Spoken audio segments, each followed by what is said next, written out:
All right. And so glad that we have that up. Um, let's go back to,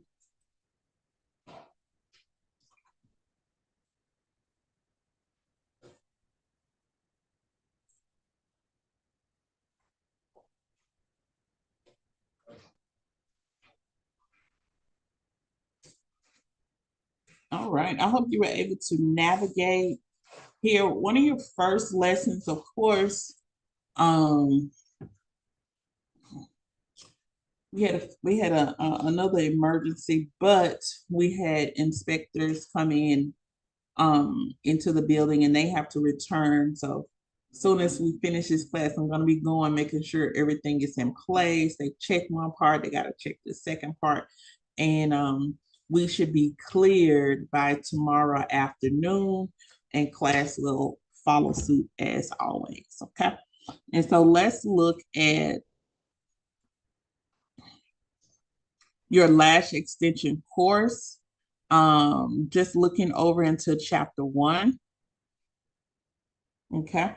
We are going to hit, I want to activate some visual aspects since you are a visual person. And then let's talk about your scope of practice. Okay. That's something always to remember, your scope of practice. Every individual that holds a licensure has a scope of practice. That means your license covers what your license covers, and you stay within the law of that. Okay. Yes, you do have some bonuses, but we're going to discuss your scope of practice and look at some flashcards. Also, just do some review of a few things. So let's see if we have any videos for chapter 1. Okay. As per se, no videos for chapter 1, but we do have a fill in the blank quiz, scope of practice, laws, and research. We reviewed a little bit of the scope of practice as far as the Tennessee state law. As you know, with other states, it's not necessarily so.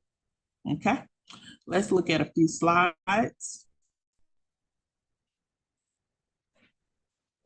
We are only going to take just a few minutes to look into just a few slides, and then we'll move over to sanitation and disinfection and sterilization, which are levels of infection control. Um, and really in Tennessee since 2022, it's been a major emphasis, and that's from pandemic and going through the pandemic, been a major emphasis on infection control. And you'll say, Ms. Cox, what is that? That is making sure you're good, okay? And you're not transferring anything to the clients that could harm them, and also protecting yourself that they're not transferring anything to you that can harm you. So infection control is a major component of some of the licensures, such as aesthetics, cosmetology, and even lash specialty. Okay. So we want to just make sure that we are following suit. So what we do, we teach you infection control, and then I want you to go and do the certifications. And there's 2 additional certifications. If you're working, once you do those certifications, you can print them out. Hey, look, put them on the wall. Your clients need to see that you're certified in protecting them. Okay. And so when you see something going forward, you say something when it comes to infection control. Okay. And so just looking at the eyelash extension history and careers, this is not, even though they licensed this in 23, okay, July of 23. So we're coming around to almost 2 years. Even though this is something that we that was licensed in 23, we still don't have a lot of licensed lash specialty individuals in Tennessee. Okay. Um, it was really big, and they felt like this was something that had to come into play or bring licensure to it. They pulled it away from aesthetics, but at the same time, there was a lot of issues going on with individuals who were spreading bacteria that were working outside of their scope of practice, which means they were not working on the lashes. They did not know the tools. They did not know the equipment. They did not know product. They did not know ingredients. And so they may have been using adhesives that were not standard, okay, too strong or in the wrong element to be used. They did not know how to hold tools and or using the wrong tools. Okay. And so they, as when I say they, officials, and it comes from tons of complaints from consumers. And after a while, this felt like it needed to be some regulation. So thus, we have regulation now on just lash specialty outside of aesthetics. Beforehand, you used to have to go get an aesthetics license just to do the lashes or a cosmetology license. Okay. Now, you come in with a more flexible queue. Um, your regulations are 300 hours. And with us, we'll do 150 theory and 150 in your training capacity. And that's going to give you your 300 hours. So you're looking at a new career path in less than 3 to 6 months. In 3 to 6 months. And so most individuals are done within a 3 month span. Okay. All right, looking at scope of practice and why do we study lash extension and careers? It's one of the most growing aspects of skincare. Okay. It's right behind, there's a new popularity with makeup and then a new popularity with lash extensions. I may have shared that women did not make lash extensions popular. They were more so a culture, and men made lash extensions popular. They were the ones that initially will wear the lash extensions, and it just started to cultivate over a period of time, over generations. But it has still been, can you imagine the bigger the lashes or more flamboyant the lashes were, it basically gave a status, okay? Like a status, social status in the industry, all right? And so sometimes you can think of just different type of lashes you've seen and say, I wonder what status that would have gave as well. So with our history of lash extensions, we went from monofilament hair, which is plastic hairs, heavy hairs, to even human hairs. Okay, we discussed that if you do your reading in your ebook, where they used to sew the hair onto the actual natural lashes. Now, can you imagine the lifespan of the natural lash with that weight of that artificial lash on top of it? Okay, just wait. Can you imagine how that lid was? All right. So we go all the way back from ancient Egypt. Even in ancient Egypt, I wanted you to show you this kohl, tube, and stick. Okay, kohl, KOHL. Kohl reminds you of black. There are still like eyeliners and just different things made of kohl, or it may have a description of kohl, KOHL. It was a black pigment that they would grind up that they would use for the eyes. They would use it for eyeliner. Okay, so it would help outline the brows and the eyes. So we'll take the kohl, put it in this container, and they will just metal it down, all the way down, all the way down.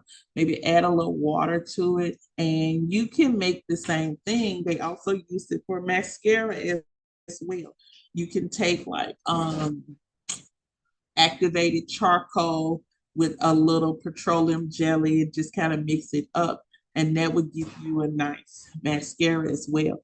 Would it kind of be oily? It would, okay? It would, but it would give you a reflection of some of the early makeup. And as you can see this Egyptian picture, they obviously have it around the brow, and also around the inner of the eye.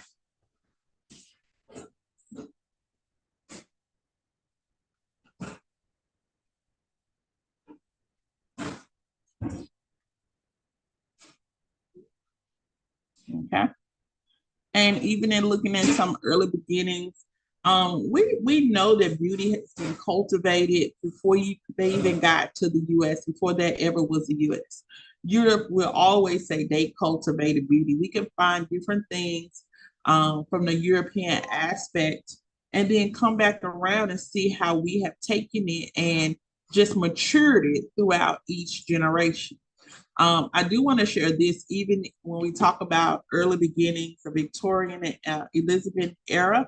Notice the size of the forehead here. Okay. Um, the larger forehead was deemed more prestigious. So you had many individuals that would shave their hairlines back. So you would be able to see their eyes and brows. Okay. They would shave their hairlines back and they felt like the larger area was, and mainly it was for your more extinguished royalty. Okay, so you see some of these things, you're like, what was going on? That's exactly what was going on. And as you move into the 20th century, and we look at how lash enhancements is timetable, this is something I want you to really record. I want you to really screenshot because one day you'll be able You to want talk. me to screenshot this table? Excuse me? You want me to screenshot this table? Yeah, you can screenshot, but if you have direct access to the portal, so Okay. screenshot it and just remember to go back to it. Okay. And so what you specialize in, there's always a beginning. And can you imagine from 1902 to 2025? Okay. And where even if you sold lashes or you cultivated lashes, we've come a long way. You know, you come a long way. And with every, and I'm saying this all the time with every generation, and sometimes within a generation, you have something changing rapidly, such as now we have technology changing so rapidly and it's growing that you close your eyes, you think you hit it, and you haven't. You're late, so you got to keep going. So we look at 1902. Key thing is Carl Nessler. Okay, so putting the names with the years are going to be great. So knowing what happened, how it happened, is going to be one of those study tools. Okay, so from 1902, Carl Nessler patents a method of manufacturing artificial eyebrows and lashes. Yeah, when they think they are doing something in 2025, you ain't doing nothing. Okay. Because over 123 years ago, we got our first set of artificial eyebrows and lashes. Okay. And so whatever we got coming in is much more better, should be much more efficient, much more lighter. They use fish skin bladders, the skin from the fish. First of all, I know they dried it out, but I don't want nothing like that on my eye. Okay. They use artificial color, they use silk or they use gauze. And so can you imagine those things being used and how tedious it was to manufacture those things used as a base and then to manufacture hair and weave it into those. So it has to be something. If you really wanted lashes, you really wanted lashes. Okay, 1911, Anna Taylor, Canadian inventor, patents artificial eyelashes in the United States. So here we go. Number one, it was already cultivated.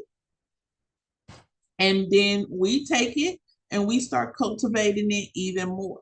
Now, this was a Canadian inventor that patents in the United States. Okay. 1916, director D.W. Griffin films. This is now where you have wigs and brow specialists now actually coming in to enhance the films. Okay. And you will be hired to make the lashes. All right. And you ever see or hear the term lace front? Okay. also came in around this time. And for those individuals early off that used to wear the lace front, remember I told you about shaving the hairline back? They would literally shave the hairline back because they felt like when they laid the wig with the lace frontal, it gave more of a natural look. Okay. And so we don't do a lot of that now, but back in the early days when you would have these wig masters and the individuals that were making the wigs and making the lashes, they would do some drastic measures. Okay. 1917, just 1 year after, T.L. Williams developed and produces what later becomes known as the first modern day mascara. And he named the makeup line after his sister, Maybelline. Okay, so Maybelline, when you see Maybelline again, now you have some history when you see Maybelline. So the actual owner of the company named the makeup line after his sister, and he cultivated the first modern day mascara. Okay, 1917. It says William McDowell invents the first eyelash curler called Curl Lash. Okay. 1931, first eyelash curler. 1950s, artificial lashes are made with thin plastic as opposed to human hair fiber. So now in the 50s, lashes are more commercialized and they found a way to make them probably cheaper as well and make more of them by using a different material. Okay. And so they're using plastic. Here's the thing with plastic. You have some individuals that could be allergic to plastic. And so this where plastic, but also human hair now had a divide in the road. Okay. Now we could, of course, plastics had a great price difference from human hair. If I'm gonna take my time and it takes me X amount of time and I'm using human hair to make these, of course my price is gonna be at a top tier. But then if I am manufacturing just one of many coming off the table and it's plastic, of course it's gonna be at a lower value. And then 1958, Revlon launches the first tube mascara applied with a spiral wand. So they did not invent mascara, but it's the tube mascara. They invented the wand. So now as you turn, the wand has the proper amount of product instead of pulling all the product out of your tube and just going pulling up straight. Okay. And when we look at modern eyelash extensions, I'm sure you've learned so many different types. What one thing I'm always gonna say is continue growing. There is a lash and permanent makeup conference that always hits Las Vegas. I'm gonna have to give you a link to just look that up and make sure you put it on your bucket list because they have individuals from all over the globe. When I literally say from Russia, teaching Russian lash techniques, individuals from all over the globe at this conference, and you're learning the top of the top from the top of the top. And it always comes back and you can make your business greater. Looking at scope of practice, in Tennessee, with this license, you're able to do anything related to lashes. Okay. Anything related to lashes. The bonus is this course also offers brow tinting and brow lamination. All right. So it gives you a little bit, I'm gonna give you a little waxing as well. But all of that is a bonus. Okay. So even if you went somewhere else, they didn't have to add, but we're gonna go ahead and add. Okay. As an eyelash technician or a lash specialist, sometimes you gotta just say, what do I want to be referred to as? Okay. So in many states, it's technicians. In Tennessee, it's eyelash specialist. Okay. You're a specialist.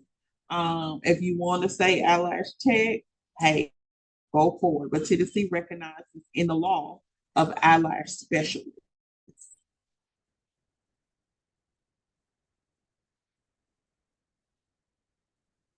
Okay. And so us just doing a complete overview, looking at the eyelash industry. We're not looking at any failure, no time soon. No failure, no time soon. Let's see who else is in the room. We don't have anybody coming in right now, but no failure, no time soon.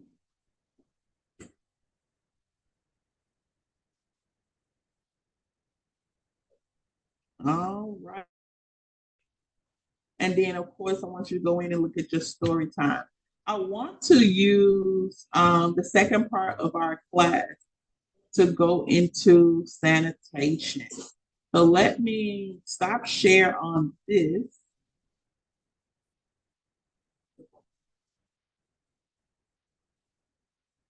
And question, after today, this one will be starting chapter 2. Yeah, we're going into chapter 2. Okay. Let's see. Um,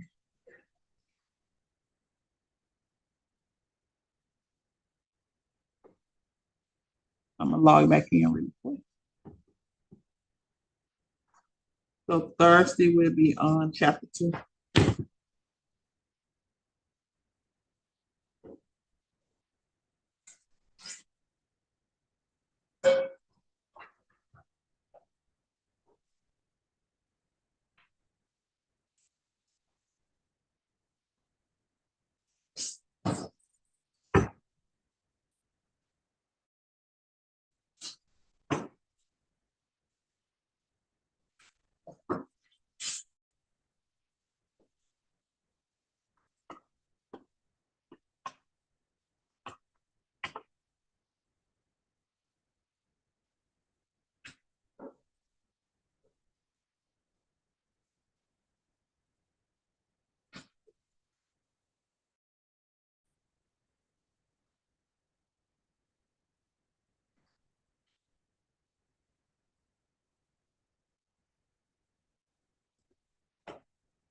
All right.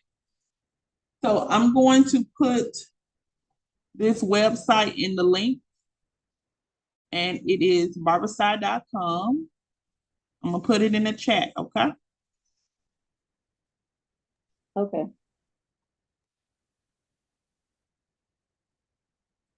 All right. All right. So with all of our students, we would like to make sure we have get some certifications out the way. With barbicide.com, you have to do 2 trainings, and one of them is required by the state of Tennessee to get your license. Okay. One, let's just start with the one that's required. When you go to barbicide.com, click the link. It says Sheer Haven Domestic Violence Training. Okay. Click the link to begin the training. Once you complete the training, then they're going to give you a certificate of completion. Once you finish that certificate of completion, save that certificate, have it emailed to you. You're going to email that certificate to me, dcicosmo@gmail.com. When you get ready to go take your license, the state may say, hold on, upload that certificate. We want to make sure that you've been trained on how to recognize individuals who may be going through a domestic violence, okay? You will say, what does that have to do with us? Well, the beauty industry, our main target would be women, okay? Men are growing. So there's been growing rates of domestic violence. And so how do you get the word out with resources, places that can help these individuals? We're circled around the beauty salons, the spas. And so they've made it for right now mandatory for us to get our license and renew our license. We got to take Sure Haven domestic violence training. It may take 30 minutes, but we're just going to go through the presentation. You'll go through the presentation, answer a few questions, and get your certificate. And that particular certificate you will email to us, and we'll keep it in the file. And when the state requested, we could send it over. Okay.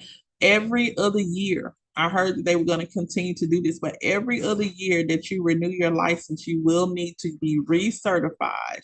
You'll have to have this training over every time you renew your license. Okay. And so there's Sure Haven domestic violence training. So that's the first one, first certification you're going to get. The second one, you're going to go to Barbicide certifications. Remember, this is being recorded. So you can always go back and look at it, get the links and things of that nature. Okay, You're so going to it'll click, be like on the Facebook group. yeah, I can put it in the Facebook group as well. Okay. This has Barbicide certification. All right. And so I'm going to copy that. So the Barbicide certification, okay. This particular certification comes into play, especially when we were doing our pandemic phase. Okay, we were trying to figure out how do we go back to salons and service so many individuals safely. Okay, and so the state required beauty professionals to go back and do and just a refresher course in cleaning, okay, in sanitizing, in disinfecting. All right. And so upon completing this course, you'll be able to define the terms associated with infection control, list the steps to complete proper disinfection, differentiate between single use and multi-use, define the term contact time, state the correct concentration for barbicide, list 4 reasons why the practice of infection control is important, and identify common infection control rules. And so basically, in 2022, our laws were heavily and set up with our testing. As of 2020, January 2022, we are heavy saturated sanitation state, disinfection state. Okay. And so you will see a lot of that on our state board exam. All right. And so making sure you do this certification, print it off, put it on a wall. And it's like even more assurance to your clients that, hey, she knows what she's talking about. When she sees something, she's going to call it out. She's not going to just do any kind of way. She knows how to effectively clean up. She knows the levels of infection control. And here's the key: single use versus multi-use. So get used to us saying that single use is going to be anything that you can only use one time, any kind of disposable. Multi-use are items you can use more than once. And then you wash and clean and you put it back. Put it back in its container until you use it again. All right. And so I made an emphasis at single use and multi-use because you're going to see that as exam review and possibly on your exam. Okay. So making sure you know the difference between single use items and multi-use items. Think about when you're working, the things that only one person could use, and then you throw it away. Those are single use items. But that tweezer that you paid a lot of money for, yeah, that's what you're gonna clean, soap and water, and you're gonna let set in a cleaning solution. Then you're gonna dry, you're gonna rinse, and you're gonna dry, and you're gonna store it away. Okay, that's considered a multi-use item. So even starting now, and I know you got 300, you got less than 300 hours to go. We're knocking them down every day, but you're gonna need to know major difference between single use and multi-use items. I'm checking to see who's in the window. No one's in the window. Okay. So do you think you can get those certifications done? Yes, I can. Is it a deadline for this week? You want me to get them done? Ma'am? I said I can. Is it a deadline for this week? Yeah, just get it done this week. This is gonna be Okay. this week's assignment, okay? Okay. What we're gonna do, I'm gonna put it in the link in the group. I just copied the link. Mm-hmm. Um go ahead and let me see. Let me go back to my live stream. Okay. Let me do stop share.